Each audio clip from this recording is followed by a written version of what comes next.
There exists a prevailing sentiment that the electoral process is fundamentally compromised, fostering a sense of futility among citizens who perceive their participation as inconsequential in a system regarded as rigged and dysfunctional.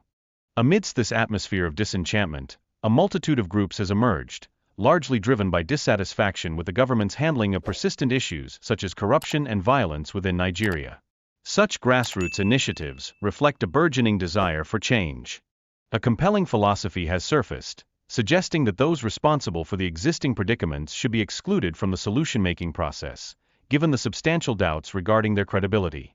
This raises fundamental questions about accountability and trust in governance.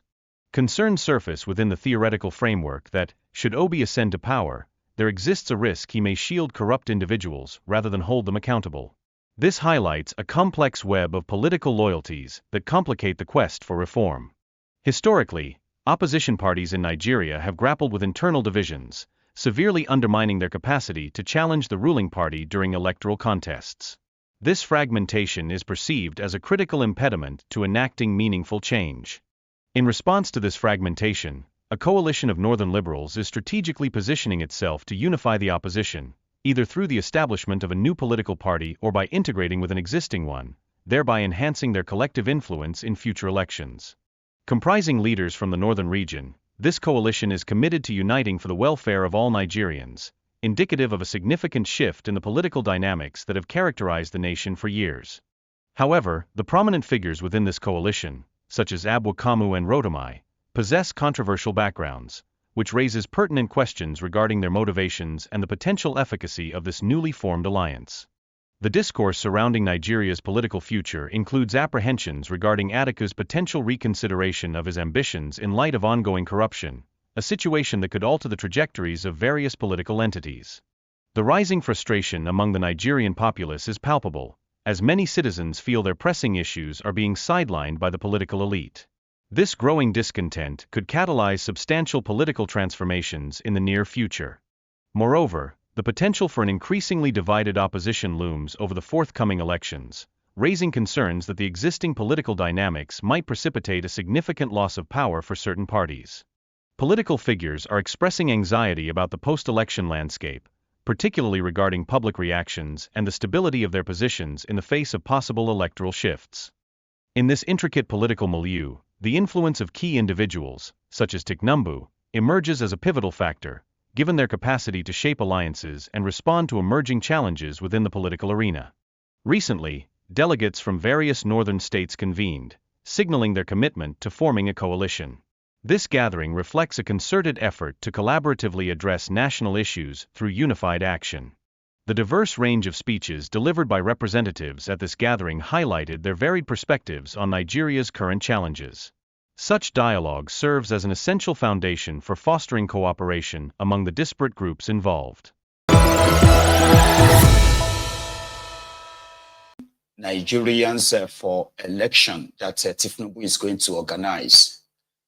As much as many of us believe that it is a pure waste of time, validation of a fraud that will still take place, especially because the institutions that are supposed to possibly guide the process of electing or choosing your own leaders have become so compromised, and to us, we kind of feel like it is a waste of time.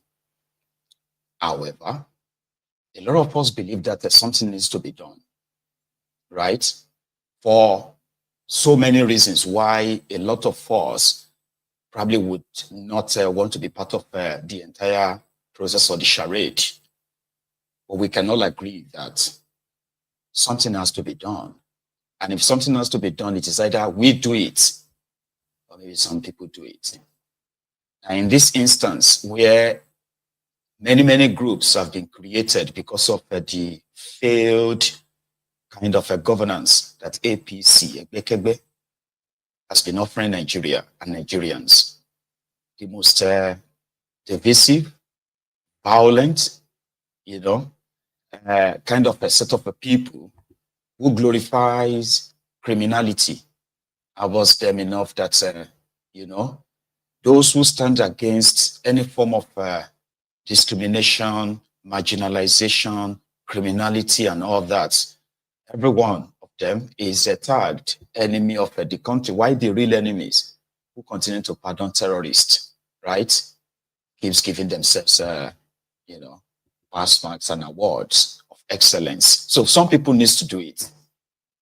So on the second thought, some of us believes that election can save that contraption, that it is so messed up that a rotten system can't, in fact, produce anything good.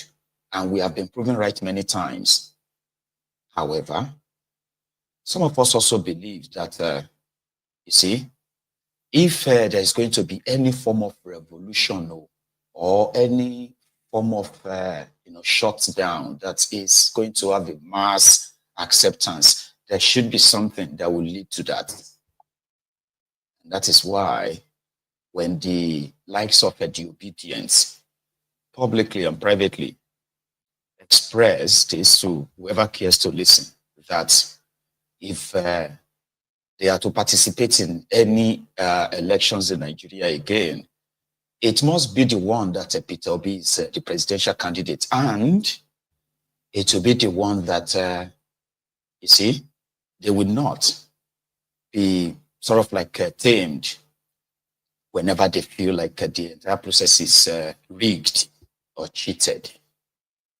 Now, the argument of some people is that with the current scenario that we are seeing in that place right now, those who are responsible for what is going on in that contraption today, those who are responsible for all of this, especially those who engineered, financed, and then enabled APC, Egbekegbe, in the last 10 years, and suddenly changed that they want to, as recent as the last 2 years, by the way, so suddenly changed that they want to rescue the rest of us from the monster they have created.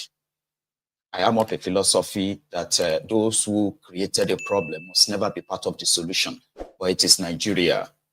That makes it more interesting, right? People who created the problems pretending to want to resolve the problem, but they lack integrity or credibility. So they need a guy who seems to have all of that. As they can pull every weight within the system, as corrupt as it is, to their side, but they will need a face.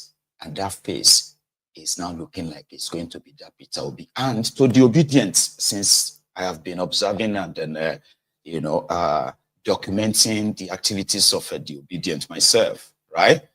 They don't seem to have any problem with, whichever character. Some of them are divided when you talk about the likes of El Rufai associating with Obi, right? But to some extent, right, they just don't really care that much.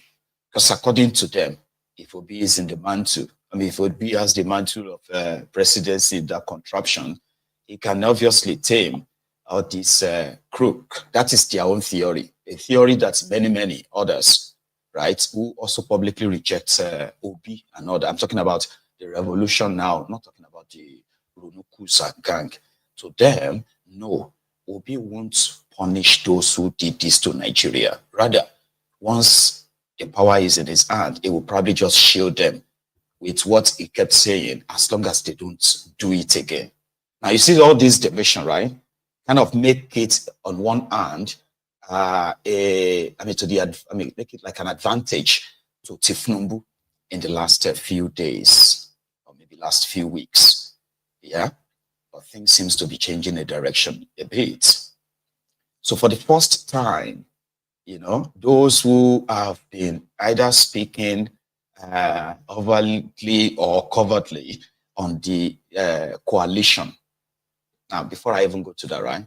There are those also of the school of thought that believes that Tifnumbu's political influence and power, right, to be matched in any election, right? All the opposition parties in Nigeria needs to come together. So the idea came by, I think, after the 2023 charade, when it was obvious that the entire process was rigged, but the oppositions were divided. So there was no means of challenging it properly or pushing APC, Egbekegbe, to the brim of them understanding that even if they got away with that, they won't get away with another one. So to cover up for that mistake, so last time I was here, I shared with us their supposed research, a team of northern liberal, whatever, Democrats, something like that, who came together to say, oh yeah, they were in support of the coalition, and they've sent out experts to go and observe all political parties. And when they came back, they only sort of gave them 2 political parties. So their plan was that they were going to start their own political party, register a new one, or just join any existing one. So last, it is the ADC that seem to be ready to take the first sort of like a conditions, like we join your party, we use your political party for the coalition, right? But we are going to take over the party. Every bit of it. We'll replace them, we'll mix them, even with you, right? We'll replace them with our people who are going to do this election for them in 2027. So ADC, according to them, accepted. However, because El Rufaya, the Kaduna Little Finger, is said to have this strong influence, as displayed many times, right? Strong influence in the SDP, but there is a problem. You see, the presidential candidate in the last charade 2023 election, right? The guy said they are trying to kick him out and replace him with whoever El Rufaya was bringing, and that was not going to happen. So meaning they would have their own Elamidiot Apampas or Arabambi Diot on their hands, or Judas Sabure on their hands in the long run. So anyway, you hear about a coalition, this coalition that Obi said is only going to be in any coalition that is just, I mean, it won't be in any coalition, but the one that is about caring for Nigerians, not just about grabbing power. So for the first time, the people called the National Coalition came together. And this time, they are from the northern extraction. So like I said, those who were part of the ruined and destroyed Nigeria by the APC, they were present. The likes of Abubakar Malamu, your attorney general of Nigeria, remember him, a rogue that should be in jail right now, but he's also part of the coalition. Then you have Rotifmi Amechi Ubi Majudas Iscariot, right? He was there. And don't forget, it was Rotifmi Amechi that came second. And the APC, Egbekebe presidential primaries that Kolu duplicated and shortchanged the entire system before they could realize it was too late. It was Amechi, and after him was Pastor Ruga, Ikene Shatabandu. Do you remember? So now Amechi and others feels like they need to rescue us. So they are representing, a faction of APC, right? That is also sort of like linked to Bokwari, so to say. So are there to play a very strong role. Okay, Atiku was there. Atiku, right? Politically, is actually done for. Unfortunately, like Bokwari, Atiku has a dream of becoming the president, and just for becoming president's sake. Now, in fairness to him, there is no amount of money stolen by Atiku that a lot of us heard of, right? That can be compared to what was looted under Bokwari, or what is currently being looted under Kolu. But yeah, is a veteran kind of in it. And therefore, if you take a look at his political fortune, it is dwindled so much that in 2023, which was the last time, right? That should have been his last outing for real, right? However, it is being feared that currently, right, if Atiku can pay, there are those who will still play, right? But somehow it is now being touted that it seems that Atiku is reconsidering. This is unconfirmed. But again, do not pretend that you have not heard it if you are now hearing it, okay? So it is being touted that, in the old scheme, machination and the rest, the only way to guarantee a total, sort of cooperation between the South and the North, kind of, right, is to allow Obi and the rest of the coalition, allow the rest of the coalition to ride on this obedient wave. The one that some people are telling themselves will never repeat itself. What happened in 2023 will never repeat itself. And, right, truly so, right, the obedient themselves are like, it won't happen again. If you shortchange us this time around, there will be consequences. That is why I'm actually like investing in all of this, brethren. Something needs to happen. What people are facing in Nigeria under APC, right now, even before now, right? And right now, they are enough to trigger a nationwide shutdown. But it is not going to happen because we all know why. There's something that can happen because as it is presently confirmed, the frustration of the people, most of it's where people are kind of like, masking it. Something is going to be needed that will trigger, what you call a revolution that even the political class themselves, I'm talking about even those who who pretend to be on the side of the people, they would have to run. But something has to happen. So with what we saw yesterday, it seems that Tifnumbu has a reason to panic. And listen, the panic that Tifnumbu will kind of panic, let me explain that to you very well. Okay? Without the divided opposition like you witnessed the last time, right? There is a chance that Tifnumbu won't be your president right now. There's a chance. And if he will be your president, right, there is a chance that what you will have will be, for the first time, a shared power. Because the way the whole kind of rigging announcement, the legal steps and the rest of that, the whole way the entire process played out, right, it was more or less like it was Tifnumbu versus Tifnumbu. And the reason, according to some people, was that, as much as the obedient themselves, Obi and his supporters got so shortchanged in the middle belt part of Nigeria and some part of northern Nigeria, that would possibly have triggered a lot of, if they had a coalition in place. Even though a typical Ronuku would just be like, Atiku and Obi no be one ticket for 2019. Again, the circumstances are different. Let's be honest. Anyway, I kind of believe that the reason why Tifnumbu and his own men have been doing the underground work of trying to, get as many, opposition governors, lawmakers, and all of them, as many as possible, cross over to their party, so that at the end of the day, it would appear, right, that who else is going to challenge them. But it seems there's actually fire on the mountain. And like I was saying, right, the fear that Tifnumbu and his gang will have is not because of not being able to rig or declare himself winner. No, that's not the fear.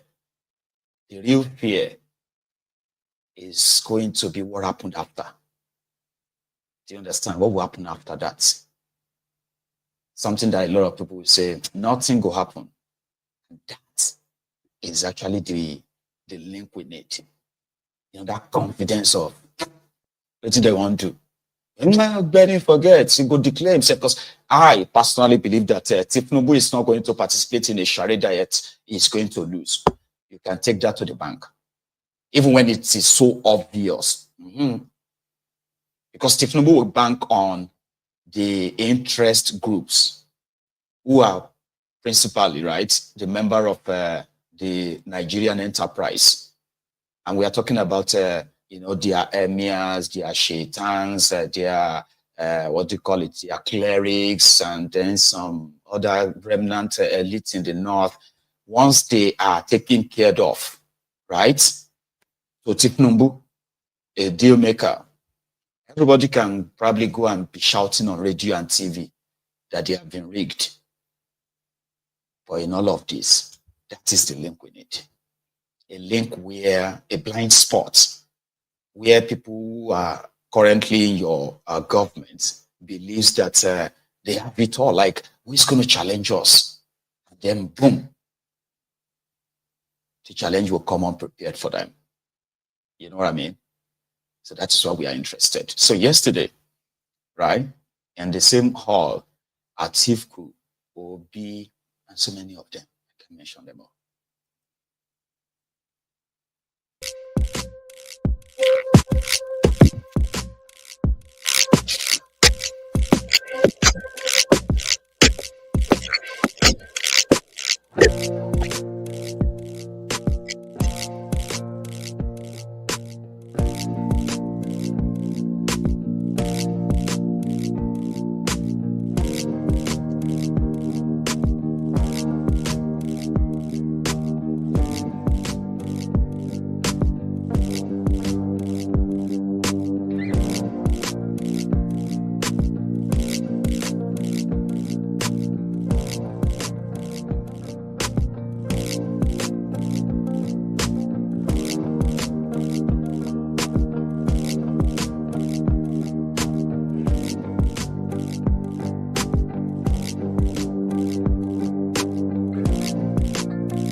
So that was them in that all. But let me now explain the context of the all, for you, okay? So according to the reports, that was, those were the delegates from all the 19 Sharia and Middle Belt states of northern Nigeria. You get that now? So they sent delegates from everywhere to come in and register their readiness to be part of a coalition. All right. And in that space, a lot of them gave, their own speech and all of that to talk about how Nigeria is this, and then why they had to come together to save Nigeria and the rest of that.